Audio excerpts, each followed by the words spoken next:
کسی نے علامہ اقبال سے کہا تھا حضور کی محبت کیسے پیدا ہوتی ہے، تو اقبال کہنے لگے درود زیادہ پڑھا کرو، سیرت زیادہ پڑھا کرو، سنا کرو۔ اور تیسرے لفظ اقبال کے حالات میں موجود ہے، کہنے لگے محفل میلاد کھل کے کیا کرو، رسول اللہ کا پیار پیدا ہو۔ حضور کے میلاد کی محفل کھل کے زیادہ کیا کرو، نبی پاک کا پیار پیدا ہوگا۔ اس پیار کے سوتے کو کبھی خشک نہ ہونے دے۔ ساری زندگی ایک بندہ کہتا رہے لا الہ الا اللہ، لا الہ الا اللہ، لا الہ، مسلمان ہو جائے گا؟ کیوں جی؟ اللہ کو تو مان رہا ہے، کہتا میں اللہ کے سوا کسی اور کو مانتا ہی نہیں۔ ساری زندگی اس نے پڑھا ہے، اور اب کہتا ہے مجھے تیرے کلمے کا اعتبار ہی نہیں۔ یا اللہ تجھے کب اعتبار ہوگا؟ فرمایا کہ اپنی زبان سے محمد الرسول اللہ، کہ اپنی زبان سے محمد الرسول اللہ، کہ جب تک تو میرے محبوب کا اقرار نہیں کرتا، اعلان نہیں کرتا، غلامی میرے نبی کی جب تک تو نہیں تھامتا، تب تک میں تیرے کلمے کا اعتبار نہیں کرتا۔ میرے بھائی یہاں دنیا میں بھی جب تک ذات رسالت کو نہ مانے، اس کا ایمان مکمل، حضور سے پیار نہ کرے تو ایمان مکمل، بھائی سمجھ لے، غور کرے، ایمان بھی مکمل نہیں۔ اچھا جی قبر میں چلے تھے، کتنے سوال ہوتے ہیں قبر میں؟ بولے کتنے سوال ہوں گے؟ اللہ آپ کو خوش رکھے، 3 سوال ہوں گے۔ پہلا کیا ہے؟ تیرا رب کون ہے؟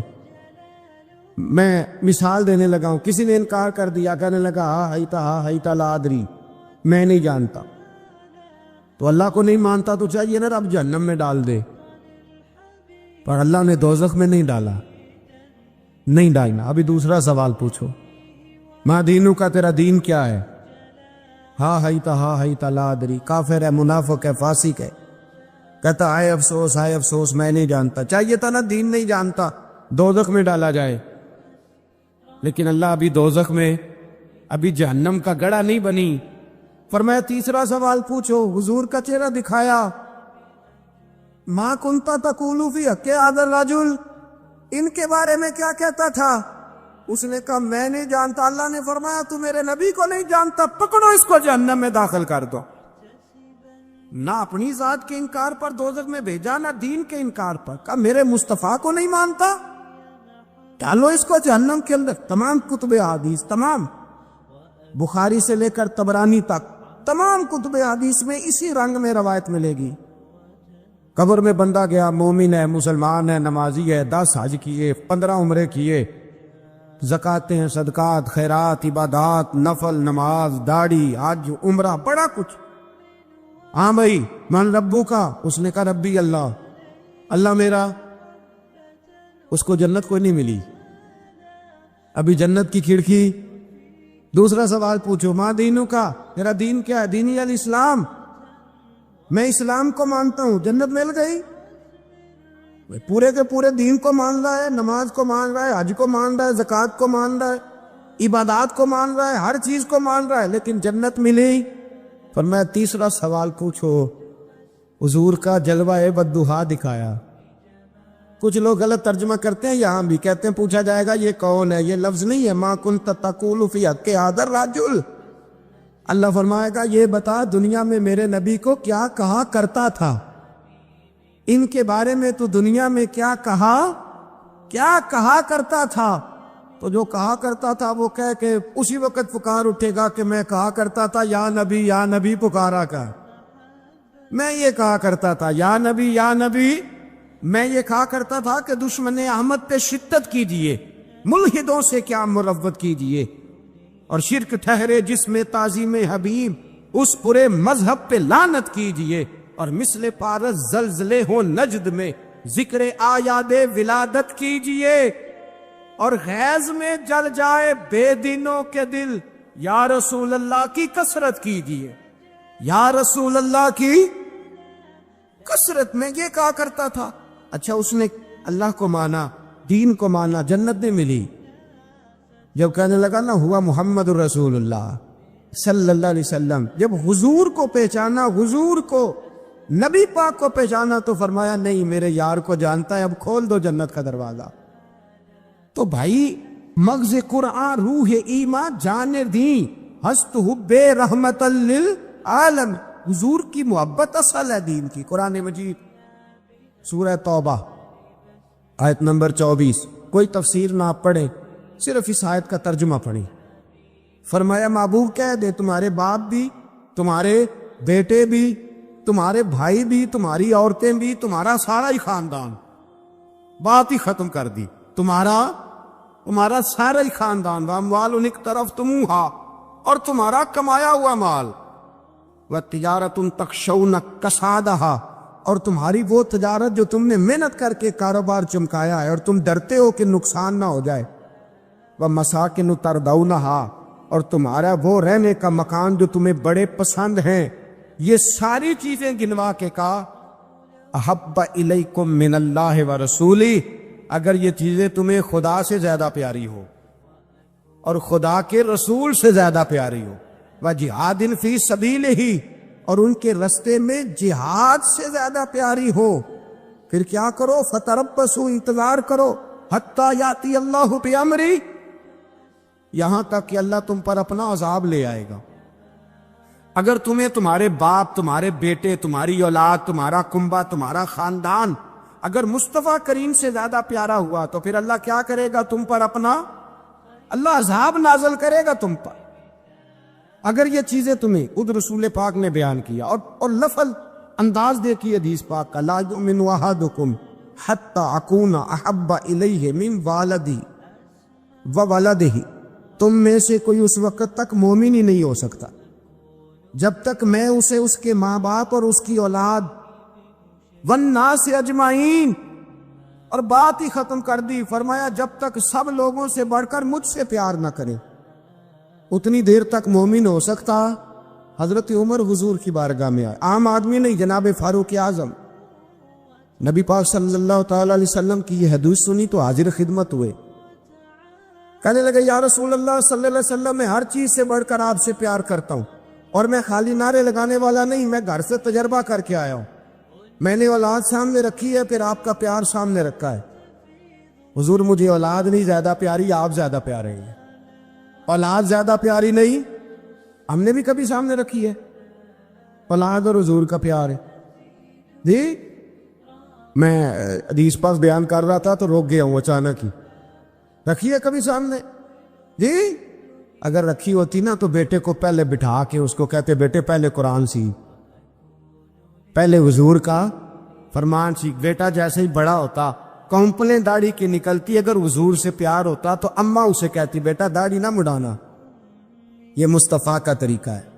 اگر نبی پاک سے محبت ہوتی نا میرے بھائی، اگر کامل پیار ہوتا تو ابا جی نصیحت کرتے کہ بیٹا خبردار داڑھی چھوٹی بھی نہ کرانا، یہ رسول اللہ کی سنت ہے. لیکن ہم نے ابھی اس چیز کو سامنے ابھی لا رہی ہے. ابھی خالی میلاد میں ہی محبت کرتے ہیں، ابھی خالی معراج شریف والے دن ہی پیار کرتے ہیں، ابھی اس کے اصل رنگ تک نہیں آئے. سنیے اور غور کیجیے.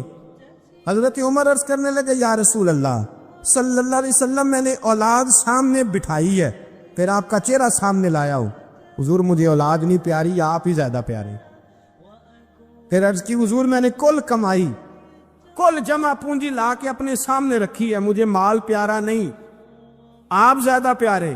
یا رسول اللہ صلی اللہ علیہ وسلم، میں نے ماں باپ کے چہرے سامنے رکھے ہیں، بہن بھائیوں کو رکھا ہے، رشتہ داروں کو رکھا ہے، دوستوں یاروں کو رکھا ہے، مجھے وہ نہیں پیارے، آپ پیارے.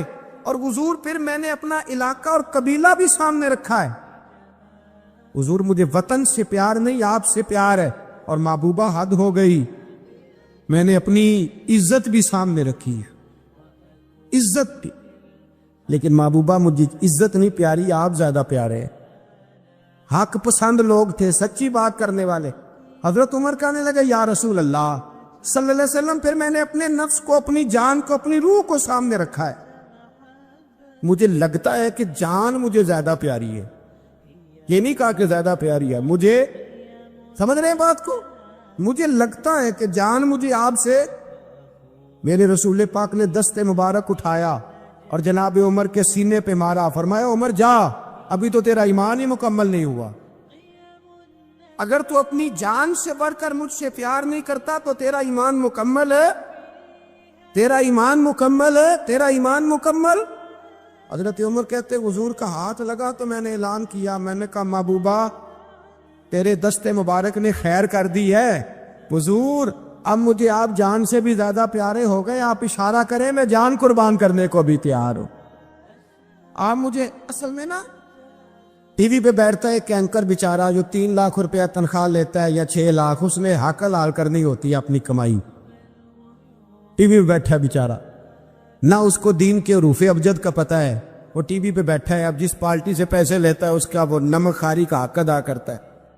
کہتے جی حضور نے اپنے دشمن کو معاف کیا ہے، مولوی سخت بات کرتے ہیں، حضور نے اپنے دشمن کو، آپ کسی پارٹی کے لیڈر کے خلاف دوسری پارٹی کا بیان کبھی سنیں، اس لیڈر سے پیار کرنے والے اتنی لمبی زبانیں کھول کے ٹی وی پہ آ جاتے ہیں، اور وہ لفظ جو میڈیا پر اور اسمبلی میں ویسے ہی قانون کا حصہ نہیں وہ بھی بول دیے جاتے ہیں۔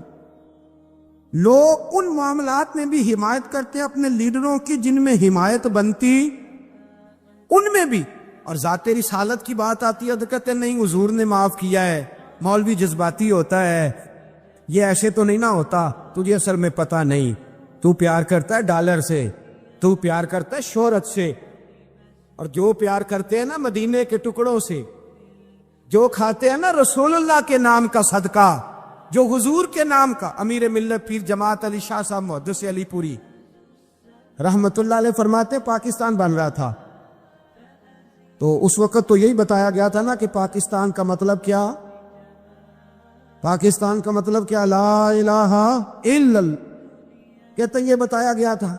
ہم پاکستان کے حق میں تقریریں کرتے تھے، اور ہندو پنڈت جو ہوتے تھے نا وہ اسلام کے خلاف معاذ اللہ اور پاکستان کے خلاف تقریریں کرتے تھے، جلسے ہوتے تھے۔ پھر جماعت علی شاہ صاحب کہتے ایک جگہ ہندوؤں کا جلسہ تھا تو ایک پنڈت تقریر کر رہا تھا، اب سارے ہندو تھے، مسلمان تھا ہی کوئی نہیں، سب ہندو بیٹھے تھے اور وہ سن رہے تھے، تو معاذ اللہ اس نے تقریر کرتے کرتے نا حضور کی ذات اقدس کے بارے میں کوئی جملہ کہہ دیا، کوئی نازیبہ بات کہہ دی، اور کوئی نہیں تھا، وہ ایک ملنگ تھا، وہ پیچھے بیٹھ کے، جو دوری ڈنڈا نہیں ہوتا جن کے ہاتھ میں، ڈنڈا بھی کئی رنگوں کا ہوتا ہے ان کا، وہ اس نے پکڑا ہوا تھا اور وہ پتہ نہیں کیا اس میں پیس رہا تھا۔ امیر ملت فرماتے اس کے کان میں سپیکر کی آواز گئی کہ حضور کے بارے میں بات کر دی، اس نے ڈنڈا پکڑا، ملانگس آدمی تھا، پیچھے سے نکلا، کسی نے روکا بھی نہیں، اسٹیج پہ چڑھا سیدھا اور 2-4 ڈنڈے زور زور سے پنڈت کے سر پہ دے مارے، پنڈت مر گیا، پرچہ ہو گیا، مقدمہ ہو گیا، جیل ہو گئی۔ امیر ملت کہتے ہیں میں جیل میں ملنے گیا، میں جیل میں دیکھے بندہ ان پڑھ تھا، بات بڑی پڑی کر گیا۔ امیر ملت فرماتے ہیں بندہ سادہ تھا پر بات بڑی حسین کر گیا، بندہ بالکل بے عمل تھا پر بات ایمان کی کر گیا۔ آپ فرماتے ہیں میں جیل میں ملنے گیا تو میں نے کہا سائیں نہ تو نماز پڑھے نہ روزہ رکھے نہ تو مسجد آئے، تو عبادات کی طرف توجہ نہیں کرتا اور تو نے اتنا بڑا کام کر دیا ہے، ہندو مار دیا ہے۔ تو پیر صاحب کہتے ہیں میری طرف دیکھ کے نا پنجابی میں بولا، کہنے لگا پیر جی مینو دے سیدھے لفظ بھی کوئی نہیں ہوندے، مینو کی پتا جے سیدھے لفظ بھی کوئی، مینو نہیں پتا میرا درجہ کی ہے۔ پیر صاحب میں نماز نہیں پڑھدا میری غلطی ہے، روزہ نہیں رکھدا ہے میری غلطی ہے، میں عبادت نہیں کردا میری غلطی ہے، پر پیر صاحب یہ تو نہیں نہ ہو سکتا کہ میرے سامنے کوئی میری اچھی تے سچی سرکار دی بے ادبی کر کے لنگ جائے۔ لفظ بڑے کمال کہہ گیا، کہنے لگا پیر صاحب میں گناہگار ہوں پر اپنے نبی کا غدار نہیں ہوں، گناہگار ضرور ہوں پر میں غدار نہیں کہ میرے سامنے کو رسول اللہ کے بارے میں آ کے پوچھ لیتے ہیں لوگ مسئلہ، کہتے ہیں ایک مولوی ملا تھا کہہ رہا تھا حضور کو علم غیب نہیں، میں نے کہا تینوں ملیا سی مینوں ملتا دسنا سی، میں انہیں تجھے ملا تھا نا اور تو نے سن لی بات، کیسے سن لی، کیسے تیرے دل میں خیال آیا؟ وہ تیرے سامنے تیرے مصطفیٰ کے علم کی توہین کر گیا، وہ تیرے سامنے رسول اللہ کے اختیار کی توہین کر گیا، وہ تیرے سامنے بیٹھ کر نبی پاک کے صحابی کی بے ادبی کر گیا، حضور کی اہل بیت کی بے ادبی کر گیا، اور تو سنتا رہا، یہ ہو کیسے گیا؟ سنو میرے اعلیٰ حضرت فرماتے ہیں میرے باپ کو کوئی گالی نکالے میں سن لوں گا، میرے بڑوں کو کوئی برا بلا کہے میں سن لوں گا، لیکن اگر میرے مصطفیٰ کے بارے میں بات کرے گا تو زبان پکڑ کے کھینچ لوں گا۔ حضرت انس بن مالک رضی اللہ تعالیٰ عنہ ارشاد فرماتے ہیں کہ نبی پاک علیہ السلام کے جب ایام وصال قریب آئے نا تو حضور مسجد میں آنا جانا کم فرما دیا تھا، کئی دن حضور تشریف نہیں لاتے تھے، تبھی علالت کے باعث۔ یہ بھی اللہ تعالیٰ کی قدرت کاملہ ہے۔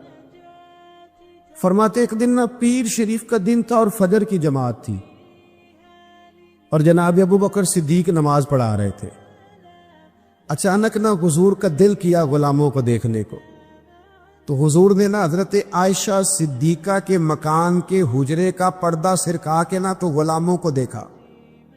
اب تو ماشاءاللہ بہت سارے لوگوں نے مدینے کی زیارت کر لی ہے نا، آپ جانتے ہیں کہ یہاں کر کے ان کا مکان ہے، تو یہاں اگر سامنے امام کھڑا بھی ہو تو مقتدی دیکھ بھی لے پردہ سرکائے، تو یہ پہلے والے دیکھ لیں گے جو قریب ہیں، آخری والے تو نہیں نا دیکھ بھائی یہاں سے پردہ سرکایا کسی نے، تو یہ 5 7 10 جو قریب کے نمازی ہیں وہ تو دیکھ لیں گے، تو وہ جو صف کے اینڈ پہ ہیں وہ کیسے دیکھیں گے، اور صف کا جو امام ہے وہ کیسے دیکھے گا؟ اور حدیث میں بخاری مسلم سے پیش کر رہا ہوں، حضرت انس بن مالک کہتے ہیں نبی پاک نے جب پردہ سرکا کے چہرہ انور دکھایا نا تو فرماتے ہیں ہمیں یوں لگا کہ قرآن کا صفحہ کھل گیا ہے۔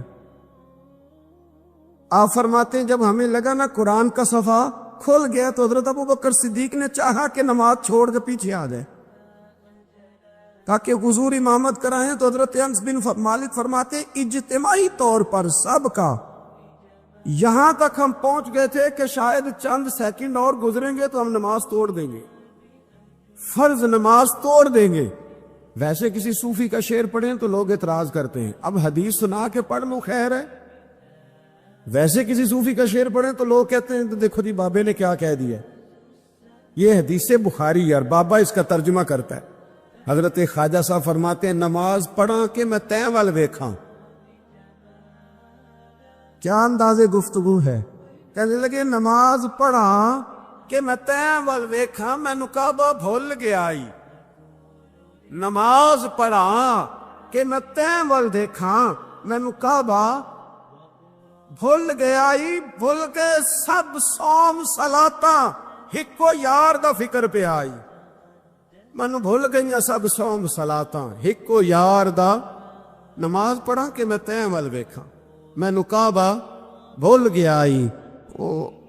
اب اعلیٰ حضرت کی بھی ایک بات کر لیں، فاضل بریلوی فرمانے لگے حاجیو آؤ شہنشاہ کا روضہ دیکھے، کعبہ تو دیکھ چکے اب کعبے کا بھی کعبہ دیکھو۔ تو حضرت انس بن مالک رضی اللہ تعالیٰ عنہ فرماتے قریب تھا کہ نماز ٹوٹ جاتی، نماز ٹوٹ جاتی تو رسول پاک پہلے مسکرائے، پھر حضور نے وہیں سے اشارہ کیا کہ نہیں نماز مکمل کرو۔ اب ایک مسئلہ شرعی یہ بھی سن لیں کہ نماز میں لقمہ وہ دے گا جو نماز میں شامل ہوگا، جو ٹوٹیوں پہ بھی وضو کر رہا ہے وہ لقمہ نہیں دے گا، اور اگر امام نے قبول کر لیا تو نماز ٹوٹ جائے گی، پر حضور تو شامل نہیں تھے نا، پر صحابہ نے لقمہ دیا، حضور نے لقمہ دیا اور صحابہ نے لقمہ قبول کیا، لیکن کسی کی نماز ٹوٹی، چلتے چلتے بخاری سے ایک اور حدیث پڑھ لیتے۔ نبی پاک علیہ السلام ایک قبیلے کی صلح کرانے چلے گئے، فرمایا اگر مجھے دیر ہو گئی تو ابو بکر سے کہنا جماعت کرا دے، جس ابو بکر کو نبی پاک مصلی پہ کھڑا کرے وہ واقعی ساری امت کے امام ہے، یعنی حضور مصلی دے، ابو بکر سے کہنا جماعت کرا دے۔ حضرت صدیق ایک پر کھڑے ہو گئے تو نبی پاک بھی آ گئے، جماعت کھڑی ہوئی تھی کہ حضور بھی پہنچ گئے۔ شارحین کہتے 3 5 یا 7 صفیں تھی صحابہ کی، حضور جس صف میں جاتے صحابہ جگہ چھوڑ دیتے، یہ بخاری مسلم ہے، صفیں ٹوٹتی رہی پر نماز کسی کی بھی نہیں ٹوٹی، اور حضور پہلی صف کے پیچھے جا کے کھڑے ہوئے تو حضرت ابو بکر صدیق نے ایک قدم پیچھے اٹھایا، حضور نے اشارہ کیا چل پڑھا نماز، نماز پڑھا کہ میں تیمل ویکھاں مینوں کعبہ بھول گیا آئی، بھول گئے نہیں سب سوم صلاتاں ایک کو یار دا فکر پہ آئی۔ 2-3 دفعہ حضور نے اشارہ کیا پر جناب صدیق ایک پر پیچھے ہٹ گئے، حضور مصلی پہ چڑھ نماز پڑھائی، تو نماز کے بعد فرمایا جب میں نے جو کہا تھا، اب لوگ کہتے ہیں حضور نے خود ہی تو کہا ہے، تو حضور فرمانے لگے ابو بکر جب میں نے جو کہا تھا کہ جماعت کراؤ تو کیوں نہیں کرائی، بخاری ہے۔ حضرت صدیق اکبر نے ہاتھ باندھے تو رو پڑے، عرض کرنے لگے حضور اب ابو قحافہ کے بیٹے کی اتنی جرت تو نہیں نا کہ نبی پاک کے مصلی پہ کھڑے ہو کے نماز چڑھائے، حضور پیچھے ہو اور یہ مصلی پہ نماز، اتنی ضرورت تو نہیں نا. تو رسول اللہ کی محبت اصل ایمان. یہ جو محبت ہوتی ہے نا، یہ شوق پیدا کرتی ہے، محبت وارفتگی لاتی ہے، محبت جینے کا طریقہ بتاتی ہے. آپ کا نا دل کرے حضور کا ذکر کرنے، اور جب آپ نبی کریم علیہ السلام کا نام لے تو پتہ چلے کسی خاص الخاص کا ذکر کیا جا رہا ہے. آپ کے چہرے کے تاثرات بتائیں کہ آپ کو مصطفیٰ کریم سے بڑا پیار ہے. آپ نعت سنیں تو آپ کا دل لگے، جمے، شوق ہو.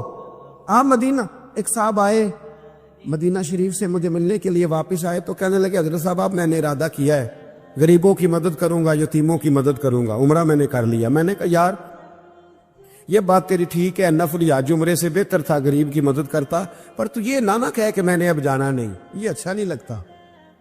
تو کہے کہ اللہ مجھے بار بار لے جائے، ہر بار لے جائے. وہ تو فلسفہ جو بیان کر رہا ہے وہ ٹھیک ہے، لیکن جو محبت والے معاملات ہیں نا ان میں کوئی کمپرومائز ہو سکتا؟ حضور سے محبت. حضرت ابوبکر صدیق کے ابا جی کلمہ پڑھ گئے تھے جب مکہ فتح ہوا نا، تو حضرت ابو قحافہ نے کلمہ پڑھا. اب وہ مدینہ مکہ مکرمہ میں نبی پاک کی بارگاہ میں کلمہ پڑھنے حاضر ہوئے. جناب صدیق اکبر بڑے راضی تھے، ان کے بچے بھی مسلمان تھے، بچیاں بھی مسلمان تھیں، پوتے بھی مسلمان تھے، نواسے بھی مسلمان تھے. حضرت صدیق اکبر آج بڑے راضی ہیں کہ دیکھو میرے ابا جی بھی کلمہ پڑھ گئے. بڑے راضی، بڑے راضی، اور اتنے راضی کہ کبھی یہاں بیٹھتے، کبھی وہاں بیٹھتے، کبھی حضرت علی کو بتاتے، کبھی حضرت طلحہ کو بتاتے، کبھی حضرت زبیر کو بتاتے، کبھی عمر فاروق کو، کبھی عثمان غنی. یار دیکھا تم نے، اللہ نے کرم کیا، میرے ابا جی بھی مسلمان ہو گئے، اب میری 4 نسلیں حضور کی غلام بن گئی. کیا بات ہے. جب ان کی کیفیت دیکھی نا، قلبی کیفیت، تو نبی کریم صلی اللہ علیہ وسلم نے کہا ابو بکر تمہیں مبارک ہو، ہمارے والد بھی مسلمان ہو گئے. جب کہا نا مبارک ہو تو صدیق اکبر رو پڑے، اٹھ کے حضور کے قریب گئے، نبی پاک کا دست مبارک پکڑ کے چوم لیا، عرض کرنے لگے یا رسول اللہ مجھے اللہ کی عزت کی قسم، میرا باپ مسلمان ہوا ہے، میرے کلیجے میں پھول کھل رہے ہیں، دل ٹھنڈا ہو گیا ہے، لیکن حضور میں قسم اٹھا کے کہتا ہوں اگر آپ کے چچاؤں میں سے کوئی کلمہ پڑھ لیتا نا تو مجھے اپنے باپ کے کلمہ پڑھنے سے زیادہ خوشی ہونی تھی. اگر آپ کے چچاؤں میں سے کوئی نہیں، سمجھ آئیے آپ کو میری بات، اگر ان میں سے کوئی ابو لہب، ابو سفیان، ابو طالب اور ان سب میں سے کوئی شخص کلمہ پڑھتا، آج مسلمان ہوتا، تو مجھے زیادہ خوشی ہوتی. نبی کریم صلی اللہ علیہ وسلم نے جب ان کی طرف غور سے دیکھا تو عرض کرنے لگے یا رسول اللہ صلی اللہ تعالی علیہ وسلم، اصل بات یہ ہے کہ جب اگر چچاؤں میں سے کوئی کلمہ پڑھتا تو آپ نے زیادہ راضی ہونا تھا، اور حضور مجھے اپنے راضی ہونے سے آپ کا راضی ہونا زیادہ اچھا لگتا ہے. آپ کی رضا، آپ کی طبیعت. یارو ہم لوگ پتہ کہتے میں جی بڑا اصول پسند ہوں جی، میں سیدھا سیدھا چلتا ہوں. بھئی اصول پسند اور ہوتا ہے، محبت والا اور ہوتا ہے. ایک اقرا بن حابس رضی اللہ تعالیٰ عنہ کہتے ہیں میں نے ایک دن عرض کی یا رسول اللہ آپ بچوں سے بڑا پیار کرتے ہیں، میں تو نہیں کرتا، میں تو ذرا کھینچ کے رکھتا ہوں، ڈانٹ کے رکھتا ہوں. تو حضور فرمانے لگے تیرے دل سے اگر اللہ نے رحمت کو کھینچ لیا ہے تو میں کیا کروں، مجھے تو اس نے رحمت للعالمین بنایا. اصول پسندی اور ہوتی ہے اور محبت اور ہوتی، ان دونوں میں فرق ہوتا ہے. ہم لوگ کہتے ہیں جی میں اصول پسند ہوں جی، پابندی سے نماز پڑھتا ہوں، روزہ سیدھا سیدھا چلتا ہوں جی، میں اس چکر میں نہیں پڑھتا کہ میں غلامی کروں، میں محبت کروں، میں نعت پڑھوں، میں محفل میں جاؤں، یہ کام میں نہیں کرتا. حضرت عمر فاروق رضی اللہ تعالیٰ عنہ سے بڑا تو اصول پسند کوئی نہیں نہ ہوگا. یعنی بہت بڑا چودھری بھی اگر اپنی گلی کے اندر، حضرت ابو سفیان جیسے لوگ مسلمان ہو گئے، کلمہ پڑھ لیا، اور جناب ابو سفیان رضی اللہ تعالیٰ عنہ نے اپنے گھر کے اندر نہ تھوڑی سی سامنے اینٹیں رکھ کے جگہ بنا لی، تو حضرت عمر کو پتہ چلا تو فرمایا جیسے بنائی ہے ویسے وہ کھیڑو بھی، آپ نے لوگوں کا رستہ تنگ کر دیا. اصول پسند آدمی، اصول کی بات آئے تو بیٹے کو بھی معافی نہیں، کسی کو معافی نہیں، بڑے اصول پسند تھے. اتنی لوگوں نے کہا عمر تو بڑا اصول پسند ہے، پر یہ مسجد نبی کی گلی میں جو نبی پاک کے چچا حضرت عباس کا پرنالہ لگا ہوا ہے اور وہ سب لوگوں کے کپڑے کیچڑ سے بھر دیتا وہ پرنالا نہیں نظر آتا؟ گلی میں لگا ہے. اب تو ہمارے پرنالے اور طرح کے ہیں نا. تو جو حرم شریف میں آپ میزاب رحمت ہے وہ دیکھا نا آپ نے, وہ پرانے زمانے میں جو لوہے کے پرنالے ہوتے تھے, تو وہ واقعی پوری گلی جو تھی نا وہ گزر کوئی نہیں سکتا تھا. اتنا اچھا شاور ہوتا ہی کوئی نہیں تھا جتنا وہ ہوتا تھا. وہ بڑا تگڑا قسم کا پرنالا ہوتا تھا, تو کوئی شے نہیں گزر سکتی تھی بڑی دیر تک. بارش کے رکنے کے بعد بھی ساری چھت سے جب تک پوری مٹی اور پوری توڑی ساری نہیں نا اتر جاتی تھی, تب تک وہ پرنالا نہیں سانس لیتا تھا. تو پرنالا بہتا تھا, اور وہاں سے بڑا مین گلی تھی مسجد کو آنے کی. لوگوں کے کپڑے آلودہ ہو جاتے. اتنے لوگوں نے حضرت عمر سے کہا یہ پرنالا نہیں نظر آتا, یہ نہیں اصول پسندی. تو جناب عمر فاروق رضی اللہ تعالیٰ عنہ فرمانے لگے اتار دیتے ہیں پرنالا, یہ بھی اصول پسندی ہے. اتارتے. حضرت عمر فاروق نہ گئے, اور شارحین نے لکھا ہے کہ اونٹ کے اوپر بیٹھ کر آپ نے یوں پکڑ کے نا پرنالا کھینچا, اور جناب عباس کے گھر والوں سے فرمانے لگے 4 کونے ہوتے ہیں گھر کے, چھت کے 4 کونے ہیں, کسی اور میں لگا لو پرنالا, کو ضروری ہے کہ نمازیوں والی گلی پہ لگایا جائے؟ یہ کہہ کے آ گئے. کسی کی جرت تھی بات کرے؟ حضرت عباس آئے تو لوگوں نے آ کے کہا کہ عمر نے پرنالا اکھیڑ دیا اور فرمایا کہ 4 کونے کہیں اور لگا لو. تو حضرت عباس مسکرائے. لوگوں نے کہا مسکراتے کیوں ہو؟ فرمانے لگے کوئی مسئلہ نہیں, عمر خود آ کے لگا کے جائے گا. جیسے اکھیڑا ہے ویسے لوگوں نے کہا وہ عمر ہے, عمر کو بدلنا اور اس کی بات کو بدلنا, اور اتنی جرت کہ وہ لگا کے جائے. جس بندے کو دیکھ کے شیطان گلی کا رستہ بدل جاتا ہے, آپ اس کی بات کر رہے ہیں. فرمایا میں نے کہہ دیا نا عمر لگائے گا, تو انشاءاللہ عمر لگائے گا. حضرت عباس مسجد میں آئے, نماز پڑھی, تو کہتے میں نے بات چھیڑی دی. عمر خود کہنے لگے کہ حضور آپ سے تو امید نہیں تھی. حضرت عباس سے کہنے لگے بھئی جگہ بھی ہے, 4 کونے ہوتے ہیں گھر میں, کو ضروری ہے اسی کونے پہ لگے جہاں سے نمازی گزرتے؟ یہ بخاری مسلم کی حدیث ہے. حضرت عباس کہنے لگے عمر 4 کونے ہیں, میرے پاس جگہ بھی ہے پرنالے کی. میں نے بھی کئی دفعہ سوچا تھا وہ کھیڑ دوں, اور میں بھی اسی گلی سے گزرتا ہوں, میرے کپڑوں میں بھی کیچڑ بڑی دفعہ پڑا ہے, پر مجبوری یہ ہے وہ کھیڑ اس لیے نہیں سکتا کہ یہ پرنالا میرے نبی کریم نے اپنے دستے مبارک سے لگایا تھا. فرمایا میں مکان بنا رہا تھا, چھت بنا رہا تھا, تو حضور اچانک آ گئے, اور کئی لوگ گواہ ہیں اس کے. رسول کریم تشریف لائے, اور نبی پاک علیہ السلام نے فرمایا لاؤ چچا تھوڑا میں بھی کرتا ہوں. اور پھر میرے نبی کریم صلی اللہ تعالی علیہ وسلم نے اپنے دستے مبارک سے یہ پرنالا لگایا تھا. کئی دفعہ سوچا وہ کھیڑ دوں, پھر سوچتا ہوں حضور نے لگایا تھا. لیکن چلو اب تو علت پائی گئی, اب تو سمجھ آ گئی, اصول بن گیا. اب تو اصول بن گیا نا, تو ٹھیک ہے, آپ اب اس طرح کرے اکھیڑ دیا تو ٹھیک ہے. جناب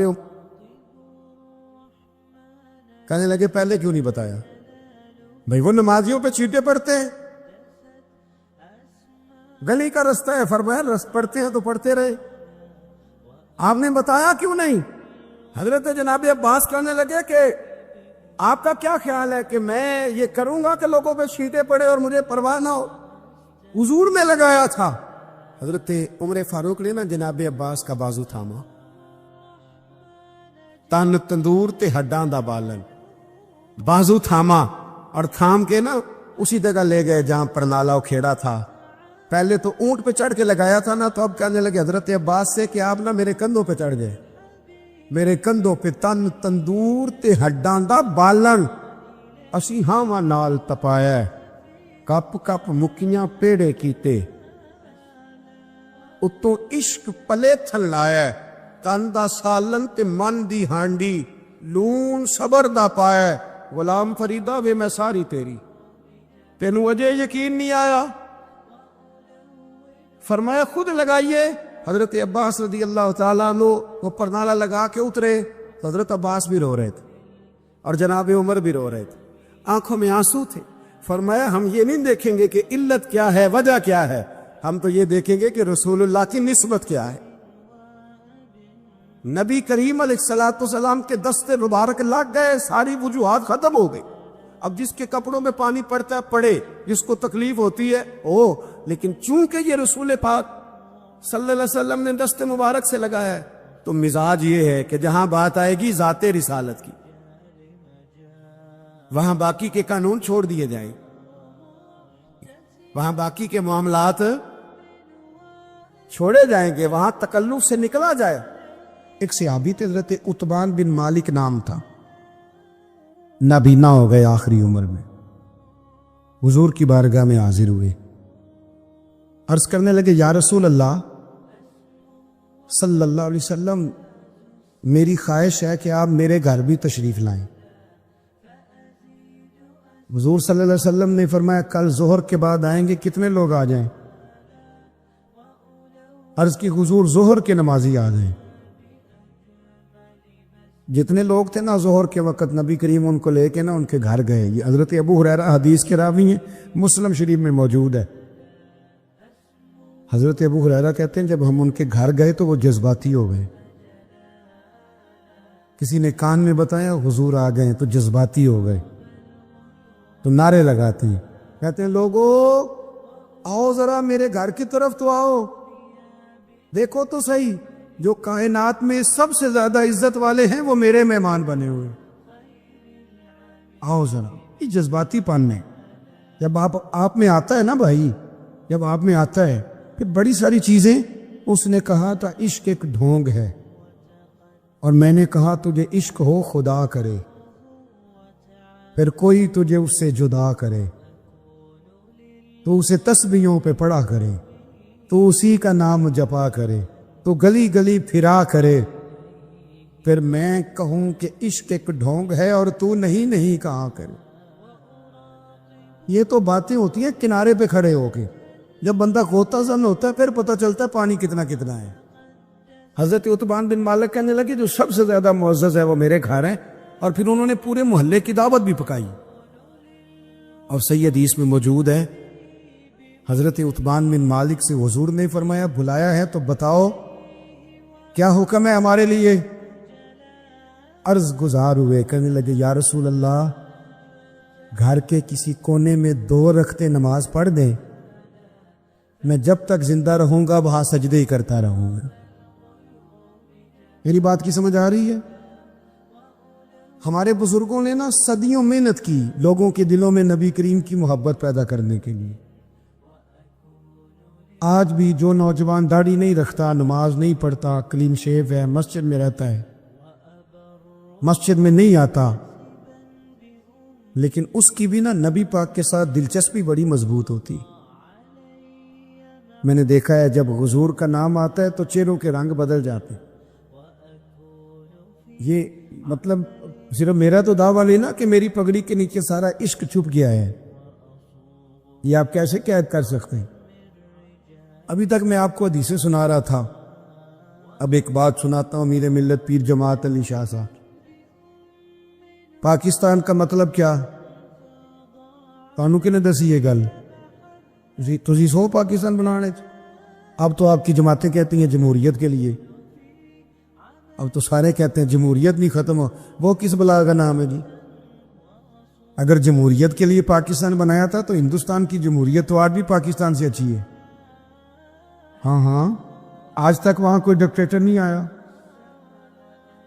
اگر آپ نے صدارتی نظام کے لیے بنایا تھا تو بتائیں ہمیں۔ کہتے ہیں وہ فلانا مولوی الیکشن پہ کھڑا ہو گیا، مذہب کا کارڈ استعمال کر رہا ہے، تو قائد اعظم نے بھی تو مذہب کا کارڈ ہی استعمال کیا ہے۔ پاکستان کا مطلب کیا؟ علامہ اقبال نے کون سا کارڈ استعمال کیا؟ خاص ہے ترکیب میں قوم رسول ہاش، یہ مذہب کا کارڈ نہیں۔ اگر پاکستان کے نعرے میں اسلام شامل نہ ہوتا تو یہ بنتا ہی نہیں تھا، یہ ضرورت ہی نہیں باقی بچتی۔ اگر آپ نے جمہوریت کے لیے میرے بھائی بنایا تھا تو میں کیا چکا ہوں کہ ہندوستان میں جب ان کی لوک سبھا کا اجلاس ہوتا ہے تو وہ جوتے مارتے ہیں ایک دوسرے کو، لیکن اسمبلی کبھی مدت سے پہلے ٹوٹی تو آپ کس جمہوریت کی بات کرتے ہیں؟ کس آپ ڈکٹیٹرشپ کی؟ پاکستان کا مطلب کیا؟ لا الہ، یہ موٹی سی بات تھی، یہ ایک نعرہ تھا۔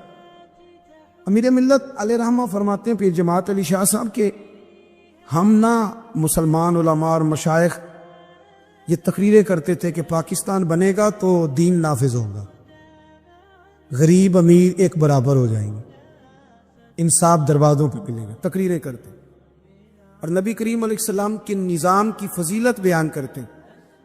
ہندو پنڈت جو تھے نا، وہ لوگوں کو کہتے تھے بڑا سخت قانون آ جائے گا، ہاتھ کٹیں گے، گردنیں کٹیں گی۔ جاگ رہے ہیں آپ لوگ؟ آج بھی کچھ لوگوں کو خوف طاری ہوتا ہے کہ دین نافذ ہو جائے گا تو پتہ نہیں کیا ہوگا۔ دین تو رحمت کا نام ہے، یہ اگر نافذ ہوگا تو ہر گھر میں امن آئے گا، سکون آئے گا۔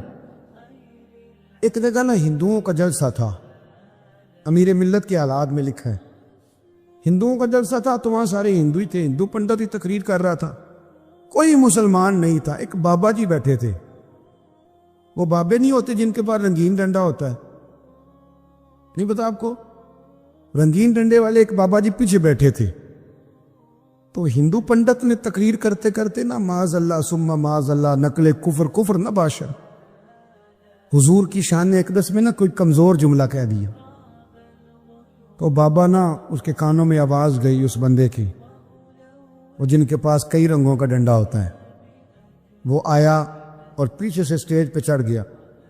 پنڈت کے سر پہ اس نے ایک ہی ڈنڈا مارا ہے، پر مارا ذرا تگڑا کر کے، پنڈت ڈھیر ہو گیا، مر گیا۔ اب ظاہر ہے وہ سٹیج پہ سارے وہی لوگ تھے، قابو کر لیا، جیل میں ڈال دیا۔ امیر ملت پیر جماعت علی شاہ صاحب رحمۃ اللہ علیہ فرماتے ملنے گیا جیل میں نے اسے کہا یار نماز تو پڑھتا کوئی نہیں، داڑھی تو نے رکھی کوئی نہیں، پر کمال تو نے بڑا کر دیا۔ کہنے لگا شاہ جی مجھے تو ادب اداب بھی نہیں آتے آپ سے بات کرنے کے، حضور نماز نہیں پڑھتا، داڑھی نہیں رکھتا، میری غلطی ہے، پر اب میں گناہگار ضرور ہوں پر اپنے نبی کا غدار تو نہیں۔ اب یہ تو نہیں نہ ہو سکتا کہ میرے سامنے کو میری اونچی اور سچی سرکار کی بے ادبی کر کے گزروں۔ مجھے نہ شکوہ اس بات کا، یہ جو میلاد کی محفلوں پر بعض اوقات تنقید ہوتی ہے یا معراج کی، یا یہ ایک منظم طریقے سے ہم اپنے بچوں کو دور کر رہے ہیں نبی کریم سے۔ ہم نا رات کو بڑی کہانیاں سناتے ہیں بچوں کو کہ میں نے بڑی محنت کی، بڑی کوشش کی، چھوڑے ساری دنیا کرتی ہے۔ بچوں کو جب بھی بات سنائے مدینے والے محبوب کی سنائے۔ حضور نے ڈیوٹی لگائی اپنی اولاد کو اپنے نبی کی محبت سکھاؤ، اپنے نبی کی اولاد کی محبت سکھاؤ، قرآن مجید سکھاؤ۔ تو حضور سے نا جذباتی وابستگی پیدا کریں۔ میلاد شریف والے دن نا آپ کا چہرہ بتائے کہ آج آپ بڑے خوش ہیں، آپ کی گفتگو بتائے کہ آج آپ بڑے خوش ہیں، آپ کا لب و لہجہ بتائے کہ آج آپ بڑے خوش ہیں۔ اپنا نا ذوق ہونا چاہیے، مزاج ہونا چاہیے۔ پیر صاحب نہ آ رہے ہیں میلاد والے دن، پیر صاحب تو کوئی ضروری ہے پیر رہنا، ایک دن صفائی کر لیں مسجد کی۔ ناراض ہو گئے آپ لوگ؟ چلے میں ایک پیر کی مثال ہی دے دیتا ہوں۔ بابا فرید صاحب سے بڑا تو پیر نہیں نا پنجاب میں دوبارہ۔ تو بابا صاحب کہتے ہیں اٹھ فریدہ ستیا تے جھاڑو دے مسجد، اٹھ فریدہ ستیا تے تو ستا ہے تے رب جاگدا، تیری ڈاڈے نال پرید۔ اللہ کو منایا میرے رسول پاک، حضور نے ہمیں بتلایا اسے مناؤ، اس کی بارگاہ عالی مرتبت میں جھکو، اور حضور نے خود بھی یہ طریقہ ہمارے سامنے بطور سنت کے چھوڑا، اور پھر نبی پاک صلی اللہ علیہ وسلم نے آگے بڑھ کے ہمیں کچھ اور باتیں بھی ارشاد فرمائی۔ حضور نے ہمیں بتلایا کہ پچھلے لوگ اپنے رب کو کیسے مناتے تھے، وہ کس طرح اس کے حضور ناز عرض کرتے تھے۔ حضور نے ہمیں اللہ کو منانے کے طریقے بھی بتلائے، فرمایا جب ماں باپ دعا مانگیں گے اولاد کے حق میں تو وہ مان جائے گا۔ حضور علیہ السلام نے فرمایا جب مسافر دعا مانگے گا تو اللہ مان جائے گا۔ فرمایا میرے رسول کریم نے کہ جب بیمار دعا مانگے گا تو اللہ مان جائے گا۔ اور سید عالم علیہ السلام فرمانے لگے جب تمہارے ضعیف، کمزور، مجبور لوگ دعا مانگیں گے تو اللہ مان جائے گا۔ اور حضور نے فرمایا جب تم فرض ادا کر کے دعا مانگو گے تو اللہ مان جائے گا۔ اور میرے محبوب نے فرمایا جب پچھلی رات اٹھ کے تم اس کے حضور عرض کرو گے تو وہ تمہاری دعاؤں کو قبول کر لے گا، وہ تم مان جائے گا۔ اور حضور نے ہمیں دن بتائے، فرمایا جمعے والے دن مانگنا مان جائے گا، شب قدر کو مانگ لینا مان جائے گا، شب برات میں دعائیں کرنا وہ مان جائے گا، رمضان کی راتوں میں مانگنا مان جائے گا، قرآن پاک کے ختم کے موقع پر دعا کرنا مان جائے گا۔ طریقے بتلائے۔ اب یہ ہے کہ ہم نے تو مانگنا تھا نا اس کی بارگاہ، ہم نے تو حاضر ہونا تھا، ہم نے تو جانا تھا۔ اب ہم نے آگے بڑھنا ہے، اس کے حضور عرض کرنا ہے۔ حضور نے ہمیں بتلایا کہ مومن متقی ہوتا ہے نا، پرہیزگار ہوتا ہے، تو اس نے کچھ نیکیاں بھی کی ہوتی ہیں، جس طرح اسے اپنے گناہوں کا پتہ ہوتا ہے نا، اسے پتہ ہوتا ہے کہ نہیں یار فلاں کام میں نے فقط اللہ کی رضا کے لیے کیا ہوا ہے اور میرا اور میرے رب کا راز ہے۔ فرمایا جب تم بڑے الجھ جاؤ نا، جب تم بڑی آزمائش میں آ جاؤ اور جب تم سمجھ لو کہ اب میں بڑی تکلیف میں آ گیا ہوں، تو پھر ایک طریقہ حضور نے ہمیں اور بھی بتلایا مانگنے کا، ایک اور طریقہ بھی بتلایا، اور وہ روایت صحیح مسلم میں موجود ہے۔ راوی حضرت عبداللہ ابن عمر رضی اللہ تعالیٰ، حضور فرماتے ہیں 3 لوگ سفر کر رہے تھے۔ یہ آپ اندازہ فرمائیے، صحیح مسلم کی حدیث ہے، ذرا حضور کے سمجھانے کا ایک یہ رنگ بھی ہے اللہ کو منانے کا، ایک یہ انداز بھی ہے اس کی بارگاہ میں گزارشات پیش کرنے کا، یہ بھی ایک طریقہ حضور نے ہمیں بتلایا۔ اگرچہ اپنی نیکیوں کو چھپانا چاہیے، نیکیاں جو چھپی ہوئی ہوتی ہیں وہ قیمتی ہوتی ہیں، وہ قیمتی چیزیں ہوتی ہیں جو لوگوں نے چھپا کر کے رکھی ہوتی ہیں۔ حضرت عبداللہ ابن عمر فرمانے لگے کہ نبی پاک صلی اللہ علیہ وسلم فرماتے ہیں 3 لوگ سفر کر رہے تھے، رستے میں طوفان آ گیا، تیز بارش شروع ہو گئی، تو حضور فرماتے ہیں وہ تینوں بارش سے بچنے کے لیے ایک غار میں چھپ گئے۔ ان کو پتہ ہے پرانے زمانے کے اندر غاریں ہوتی تھیں، اور لوگ جب سفر کرتے تھے لمبے تو پتھروں اور پہاڑوں کے بیچ میں سے سفر کرتے تھے۔ وہ غار کے اندر چلے گئے، اب چونکہ طوفان بہت زیادہ تھا، جب وہ غار کے اندر چلے گئے تو اللہ کے پیارے حبیب صلی اللہ علیہ وسلم فرماتے ہیں ایک پتھر اوپر سے لڑکتا ہوا آیا اور غار کے منہ کے آگے آ کے اس نے غار کو بند کر دیا۔ اب اتنا تیز اور اس مضبوطی کے ساتھ وہ پتھر لگا اور اتنا صحیح فٹ ہوا کہ اندر روشنی آنی بھی ختم ہو گئی۔ اب 3 لوگ ہیں، تھوڑی دیر تو وہ پریشان رہے کہ شاید اب کبھی بچ نہیں سکیں گے، شاید چاروں جانب اندھیرا ہی ہے اور اندھیرا ہی رہے گا، شاید یہاں سے نکلنے کے لیے اب ہمیں کوئی رستہ میسر نہیں آئے گا۔ وہ پہلے تو پریشان ہوئے، پھر کہنے لگے یار اس طرح کرو، ذرا غور کیجئے گا میری بات پہ۔ فرمایا اس طرح کرو، اگر کوئی زندگی میں نیکی کی ہے نا تو ذرا اس نیکی کو یاد تو کرو، اور یاد کر کے اس مالک کے حضور عرض تو کرو، وہ کریم ہے، کوئی آنکھو شاید من جاوے تے گل کم تتڑی دا بن جاوے، عرض تو کرو۔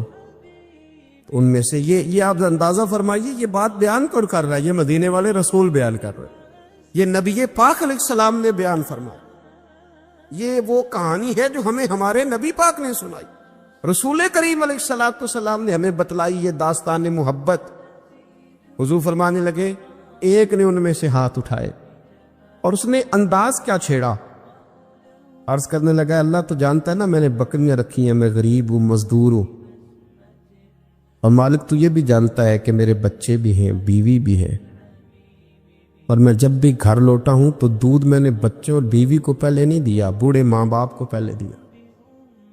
اللہ میں نے ان کے ساتھ ہمیشہ کرم کے بازو کھول کر معاملہ کیا۔ وہ غار میں تنہا بیٹھے ہیں اور اپنے مالک کو منا رہے ہیں، عرض کرتے ہیں اللہ تجھے یاد ہے نا ایک رات جب میں بڑی دیر سے لوٹا تھا، لکڑیاں کاٹتے درخت تلاش کرتے مجھے دیر ہو گئی، میں دیر سے لوٹا تھا، نیت یہ کر رکھی تھی کہ دودھ سب سے پہلے ماں باپ کو پلاؤں گا، مالک جب میں لوٹا تو وہ بوڑھے تھک کر کے سو گئے تھے، میری بیوی نے مجھے کہا کہ بچوں کو پلا دو، وہ سو گئے، تو میں نے کہا نہیں میرے ذمے ہے ان بوڑھوں کے دل کو ٹھنڈا کرنا، ان سے پیار کرنا۔ اللہ بیوی مانگتی رہی، بچے طلب کرتے رہے، میرے ٹانگوں میں گھومتے رہے، بار بار آتے رہے، پر میں نے دودھ نہیں پلایا۔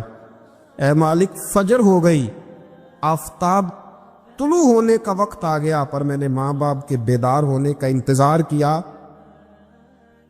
اے اللہ وہ جب اٹھے تو ان کی آنکھوں میں جو میرے لیے دعا تھی اور ان کے سینوں میں جو میرے لیے کرم تھا، اگر تیری بارگاہ میں وہ نیکی قبول ہے تو مالک پھر رحم فرما، نہ اس مشکل سے آسانی عطا فرما۔ سنو سنو، رسول کریم صلی اللہ علیہ وسلم فرماتے ہیں کہ اس بندے کی دعا مکمل ہوئی تو پتھر تھوڑا سا سرک گیا، اور اتنا سرکا کہ آسمان نظر آنے لگا۔ جس نے ماں باپ کو منایا ہے، ان سے پیار کیا ہے، پھر یہی بات وسیلہ بن جائے گی رب کے ماننے کا، پھر یہ وسیلہ بنے گی، اللہ اس سے مان جائے گا۔ پھر رسول کریم صلی اللہ علیہ وسلم فرمانے لگے، دوسرا بولا اور عرض کرنے لگا کہ اے اللہ، تو جانتا ہے مجھے اپنے چچا کی بیٹی بھانے لگی تھی، میں اس کی طرف رغبت کرنے لگا تھا، اور میں نے جب اس سے جا کے ارادہ کیا کہ میں تیرا طالب ہوں، تو اس نے مجھے کہا کہ پہلے 100 دینار لاؤ۔ بانا تو اللہ، میں نے مشقت کر کے 100 دینار جمع کیے، اور جب میں پوری طرح اس پر حاوی ہو گیا، وہ میرے قبضے میں آ گئی اور گناہ کا میں نے ارادہ کر لیا، تو اس عورت کے منہ سے ایک جملہ نکلا کہ اللہ سے ڈر، اے مالک وہ میرے قبضے میں تھی، اے اللہ میں گناہ پر قادر تھا، میں چاہتا تو گناہ کر لیتا، لیکن جب اس نے تیرا نام لے کے کہا نا کہ اللہ سے ڈر، اللہ میں ڈر گیا، میں اسے چھوڑ کے آ گیا۔ اگر تجھے یہ بات پسند ہے تو پھر نکال دینا اس مشکل سے، پھر کر دینا کرم۔ اللہ میری بھی تو چڑھتی جوانی تھی نا، میں بھی تو سب کچھ کر سکتا تھا، پر تیرے لیے، تیری خاطر میں لذت گناہ سے باز رہا، تو اللہ تو رحمت فرما دے۔ حضور فرماتے ہیں اس کی دعا مکمل ہوئی تھی کہ پتھر تھوڑا اور سرک گیا۔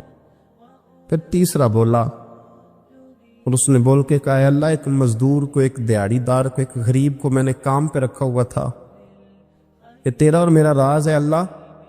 وہ مزدور، وہ دیہڑی دار میرے پاس کام پہ لگا تھا، کچھ چاول میں نے اس کی اجرت مقرر کر دی کہ تو کام مکمل کرے گا تو میں تجھے دوں گا، اور جب اجرت لینے کا وقت آیا تو وہ بگڑ کر ناراض ہو کر چلا گیا، میں اسے ڈھونڈتا رہا، وہ مجھے ملا نہیں، میں نے اس کے چاولوں کی قیمت کاروبار میں انویسٹ کر دی، اس کا تھوڑا سا سرمایہ پر میں نے کھایا نہیں، پھر وہ اس سے میں کاروبار کرتا رہا، اور اتنا کاروبار کیا کہ بہت ساری گائیں اور ان کے چرواہے تیار ہو گئے، وہ سالوں کے بعد لوٹا، میں نے اس غریب کا مال کھایا نہیں بلکہ بڑھایا، محفوظ کر کے رکھا، وہ سالوں کے بعد لوٹا اور کہنے لگا میرا مال، تو میں نے کہا وہ ساری گائیں تیری ہیں، وہ چرواہا تیرا ہے، یہ سارا کچھ تیرا ہے۔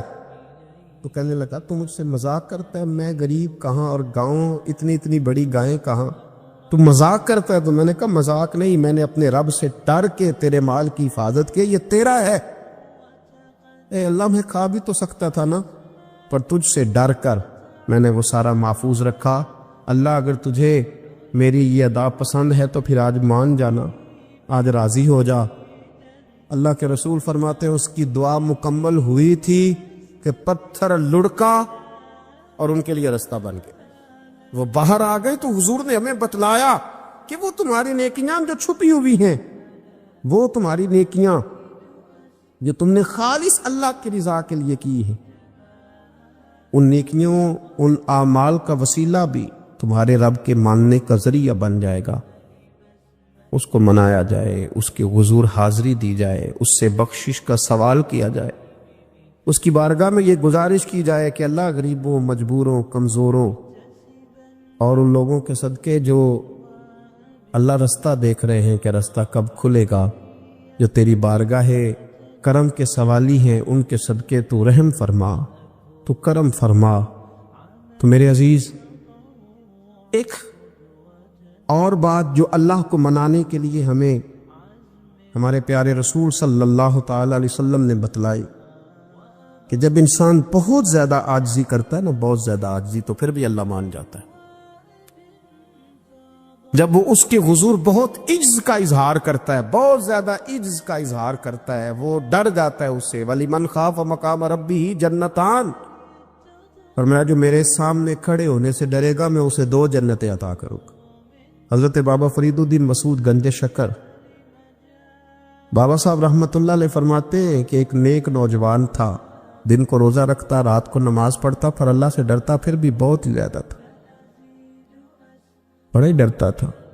موت کا وقت آیا تو ماں ہی تھی بس اس کی، تو ماں سے کہنے لگا اماں تو میری ماں ہے، میرے ساتھ 3 وعدے تو کر۔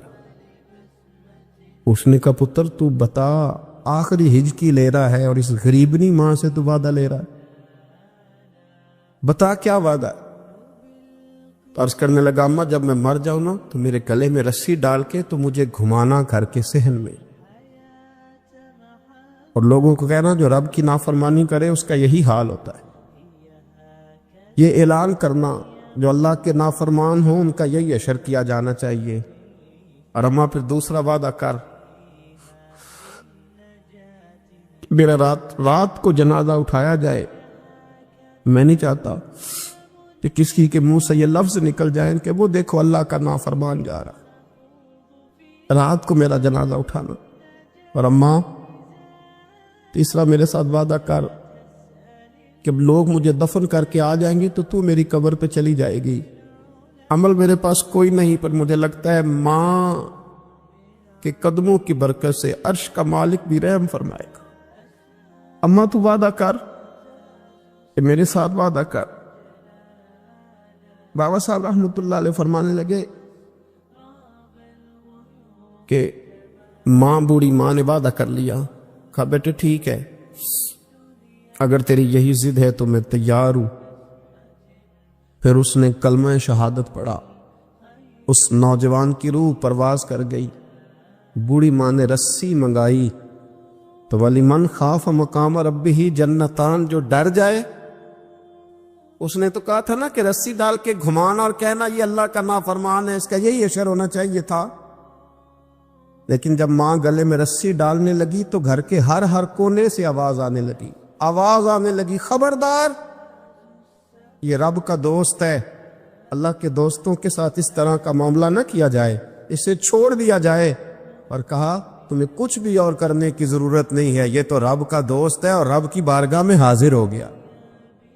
کچھ کوئی بندہ کہے گا کہ یہ تو ایک بابا فرید کا سنایا ہوا واقعہ ہے، سنیے بخاری میں حدیث ہے، نبی پاک صلی اللہ علیہ وسلم نے فرمایا، حضرت ابو ہریرہ رضی اللہ تعالیٰ عنہ راوی ہیں، حضور فرماتے ایک شخص مرنے لگا تو اپنے بچوں سے کہنے لگا کہ میں جب مر جاؤں تو مجھے جلا دینا، اور پھر میرے جلے ہوئے وجود کو پیس دینا، پھر مجھے ہوا میں اڑا دینا۔ پتر مجھے اڑا دینا، مجھے بڑا ڈر لگتا ہے، اگر رب نے مجھ سے حساب پوچھا تو میں قابل نہیں ہوں، اڑا دینا مجھے ہواؤں میں۔ اگر اس نے مجھ سے عذاب لیا تو حساب لیا تو بڑا سخت حساب لے گا۔ حضور فرماتے ہیں بخاری میں موجود ہے، اس کے بچوں نے اسی طرح کیا، اس کے مرنے کے بعد اسے جلایا، ہوا میں اڑا دیا۔ اللہ کے محبوب فرماتے ہیں رب کریم نے حکم دیا زمین کو کہ اس کے ذرات کو جمع کرو، زمین نے ذرے جمع کیے، خدا نے حکم دیا تو اس کا وجود پھر سے اسی شکل میں آیا۔ تو رب کریم نے فرمایا یہ جو تو نے وصیت کی تو کیوں کی؟ اللہ جانتا ہے کہ نہیں جانتا؟ یہ کی تو کیوں کی؟ تو وہ پڑا کہنے لگا اللہ میرے اندر تو طاقت نہیں تھی تیرے سامنے کھڑا ہو کے حساب دے سکوں، تجھے منانے کے لیے تیرے خوف سے ڈر گیا، میں ڈر گیا۔ اگرچہ ہمارے بزرگوں نے لکھا ہے کہ آج یہ وصیت کرنا، اس رنگ میں یہ طرز اختیار کرنا درست نہیں، لیکن آپ غور فرمائیے کہ نبی پاک علیہ السلام فرماتے ہیں جب اس نے کہا نا اللہ تجھ سے ڈر کے یہ کیا، تو رب کریم نے فرمایا جا پھر میں نے تیری مغفرت کر دی، کیونکہ اللہ کو پتہ تھا یہ دل سے بات کر رہا ہے۔ ایک چوتھی بات میرے رسول پاک علیہ السلام نے فرمایا کہ جب رب نہ مانے تو پھر وہ کمزوروں کے صدقے مان جاتا ہے، پھر وہ ضعیفوں کے صدقے مان جاتا ہے۔ فرمایا اللہ تم سے بارشیں روکنا چاہتا ہے پر تمہارے ضعیفوں، کمزوروں، غریبوں کے صدقے، مجبوروں کے صدقے وہ تم پر بارشیں برساتا ہے۔ حضور فرماتے رباش اکبر اللہ اقسم علی اللہ لا برا، کچھ ایسے لوگ ہوتے ہیں کہ ان کے بالوں میں خاک پڑی ہوتی ہے، چہروں پہ مٹی الجھے ہوئے ہوتے ہیں، لیکن اگر وہ اللہ پہ قسم کھا لیں تو اللہ ان کی قسم بھی پوری کر دیتا، قسم بھی۔ حضرت عبداللہ ابن مبارک فرماتے ہیں، ابن قدامہ نے لکھا ہے، فرماتے ہیں بارش نہیں ہوتی تھی مکے میں، قحط پڑ گیا، تو سب لوگ مسجد الحرام سے باہر کھلی جگہ میں نکلے دعا کرنے کے لیے، سب اپنی اپنی دعائیں کر رہے تھے۔ تو میں تھوڑا باہر ہوا تو اچانک ایک غلام آیا، کالا سیاہ رنگ، 2 رکعتیں نماز پڑھ کے تو ہاتھ پھیلائے، تو کہنے لگا اللہ مجھے پتہ ہے یہ جو کچھ بھی ہوا ہے میری نافرمانیوں کی وجہ سے ہوا ہے۔ تو ناراض ہو گیا نا، تو نے بارش روک لی، تو ناراض ہو گیا نا، ہمیں سبق سکھانا چاہتا ہے نا، یہ کسی اور کی وجہ سے نہیں، یہ صرف میری نافرمانیوں کی وجہ سے ہوا۔ اللہ رحم فرما، تیرے بندے تھوڑی سی بھی سختی برداشت کرنے کی طاقت نہیں رکھتے، کمزور ہیں، ڈر جاتے، غلام ہے، دعائیں مانگ رہا۔ حضرت عبداللہ ابن مبارک فرماتے ہیں اس نے چہرے پہ ہاتھ پھیرے تو کالی گھٹائیں چھا گئی، بارش ہونے لگی، میں اس کے پیچھے گیا، اس کا گھر ڈھونڈ آیا، تعقب کیا، پیچھا کیا، گھر میں نے تلاش کر لیا، اور گھر کو تلاش کر کے جب میں واپس آیا تو میں نے حضرت فضیل بن عیاض سے ذکر کیا، تو کہنے لگے کسی طریقے سے اسے حاصل کرو۔ فرماتے میں اس کے گھر گیا، اس کے مالک نے مجھے دیکھا تو کہا عبداللہ ابن مبارک میرے گھر، اتنے بڑے ولی، اتنے بڑے درویش، اتنے بڑے محدث۔ میں نے کہا تیرا غلام چاہیے، اس نے کئی غلام دکھائے، میں نے کہا نہیں یہ نہیں، اس نے کہا یہ بڑے بڑے اچھے ہیں، کوئی سے بھی آپ لے لے، خرید لے، میں نے کہا نہیں۔ پھر وہ لاغر صاحب، وہ کمزور صاحب، وہ ضعیف سا نکل کر کے آیا، میں نے کہا یہ مجھے دے دو، تو کہنے لگا یہ تو بیچارہ بے ضرر سا آدمی ہے، کیا لے کے کریں گے؟ میں نے کہا نہیں مجھے یہی چاہیے۔ میں اس کو ساتھ لے کے چلا تو راستے میں پوچھنے لگا آقا میرے اندر تو کوئی ایسی بات نہیں تھی، مجھے کیوں خریدا؟ آپ مجھ سے کیا خدمت لیں گے؟ تو عبداللہ ابن مبارک فرمانے لگے میں نے کہا کوئی خدمت بھی نہیں لوں گا، میں تو خود تیری خدمت کروں گا، میں تیرا بیاہ کراؤں گا، تیرے لیے مکان بناؤں گا، میں تیری خدمت کروں گا، میں تیرا اور تیرے رب کا رشتہ دیکھ چکا ہوں، میں تیرا اپنے مالک کے ساتھ جو تعلق ہے اسے دیکھ چکا ہوں۔ کہتے میں نے جب لفظ کہے تو مجھے کہنے لگا 2 رکعتیں پڑھ لوں، اب مجھے لے جانا پر 2 رکعتیں پڑھ لوں؟ کہتے میں نے کہا پڑھ لو، تو 2 رکعتیں پڑھنے کے بعد میری طرف دیکھ کے کہنے لگا آقا مجھے اپنا حق معاف کر دینا، میں خدمت نہیں کر سکا۔ پھر کہنے لگا اللہ راز تو کھل گیا، اے اللہ راز تو کھل گیا، اللہ تیرا میرا معاملہ تھا، راز تو کھل گیا، راز تو کھل گیا، اللہ راز تو کھل گیا، میں سراپا مخزن راز تھا، میں رہا تھا مدت و راز میں، یہ تو تیرا شوق کے دید کشاں کشاں مجھے کھینچ لایا مجاز میں، اللہ راز کھل گیا۔ یہ لفظ کہتے کہتے کہتے کہتے اس شخص نے کلمہ پڑھا اور اس کی روح پرواز کر گئی، اس کی روح ہی پرواز کر گئی۔ تو کبھی ان کمزوروں کے ذریعے بھی اللہ کو منایا جا سکتا ہے، تو رب کو منانے کی کوشش کریں، اس کے حضور عجز کی کوشش کریں۔ ہر آدمی اپنے گھر میں بیٹھ کر، اپنے مصلے پہ بیٹھ کر، تنہائی میں بیٹھ کر اس سے کہے، اور یاد رکھنا وہ بڑا کریم ہے اور وہ بڑا قدیر ہے، بڑا قادر ہے، 1 منٹ لگاتا ہے اور ہر چیز اس کے کرم میں نہا جایا کرتی ہے، اس کے فضل میں ہر چیز نہا جاتی ہے۔ بوڑھے بھی دعائیں کریں، مائیں بھی دعائیں کریں، اور بچے بھی دعائیں کریں۔ آج دعاؤں کی رات ہے، کھل کر دعا کریں کہ اللہ ہمارے حال پہ رحم فرمائے، اللہ ہمیں سمجھنے کی بھی توفیق عطا فرمائے۔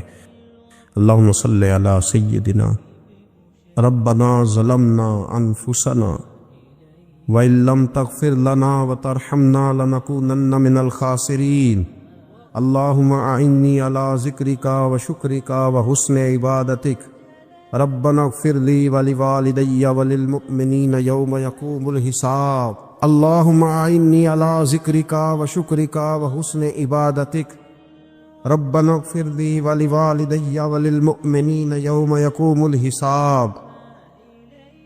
اے مالک کریم، آج 15 شعبان المعظم کی عزت والی رات ہے، کرم اور برکت والی رات ہے۔